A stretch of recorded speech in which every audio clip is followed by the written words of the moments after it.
High. তো প্যান্ডেলের কাজ পুরো কমপ্লিট হয়ে গেছে। তো এখন ছাদে যাচ্ছি দেখতে যে কেমনভাবে সব কিছু হয়েছে। তো বাসনপত্র সব চলে এসছে, এখানে সব মাইক টাইক সব কিছু সেট, এখানে ঠাকুর বসাবার জায়গা, পর্দা সিস্টেম করা, সব কিছু রেডি। হ্যাঁ,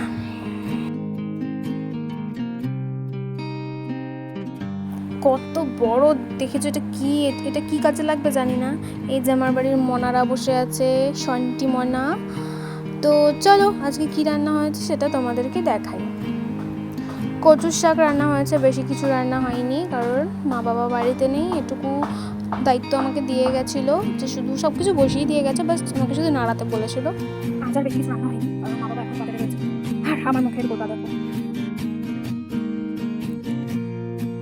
কোনো কিছুর আগে মুখে গোটা ওঠা মাস্ট, মানে অনুষ্ঠান চলবে আর গোটারা দেখবে না, এটা কি হয়। হ্যাঁ চলো অনেক ভালো করে, সকালবেলা আবার অনেক কাজ আছে। তো মা আমাকে ছোটোবেলায় লেবু ইয়েতে করে রস করে আমাকে দিতে, আমি খেতাম। কিন্তু ছোটো থেকে না আমি দাঁত দিয়ে কামড়ে লেবু খাওয়াতে পছন্দ না, দাঁতের ফাঁকে ফাঁকে লেবুর দিকে ঢুকে যায়। তো এই জন্য মা নেই এখন বাড়িতে, তো লেবুর রসটা আমি করে খাবো, ওরা কেটে খাবে, কিন্তু আমি এটাতে ঘষেই আমি খাবো, এটাতে আমার সুবিধা হয় খেতে। ফাইনালি এই যে এতটা মতো হয়েছে, হাতে ব্যথা, তো তার জন্য মানে কোনোরকমভাবে এত প্রেশার দিয়ে আমি কাজ করতে পারছি না। তাও টুকটাক আগে যেন আমি লেবু রস খেতাম না, মানে খেতাম না, মানে খুব জোর করে ওই ঘেনি। তারপরে মা এটা কিনে নিয়ে এসেছে, আমি বললাম মেলা থেকে কিনেছিল, যে তারপরে আমি খাই, ভালো লাগবে সেভাবে খেতে। তাও ঠিক আছে, তাও মানে খাচ্ছি, কারণ স্কিনেরও একটুখানি দরকার আছে, চর্চা করার কিছু আছে, এই যে অলরেডি বেরিয়ে গেছে মুখ থেকে, একটুখানি স্কিন ভালো থাকে জন্য খেতে হবে।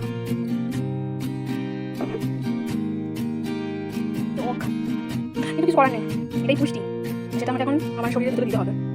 একমাত্র একটাই কারণ, স্কিন আমার ভালো লাগতে হবে। পুজো তাই অলরেডি ডাইট করা শুরু করেছে, মোটামুটি টুকটাক বাড়ির খাবারটা ভালো করে দিচ্ছি, খাই না বলতে পারবো না, তোমার ফল খেতে হবে। বাড়ি করে খাবো না, বাড়িতে ব্যাটার ব্যাটার দিয়ে খাচ্ছি, খাই।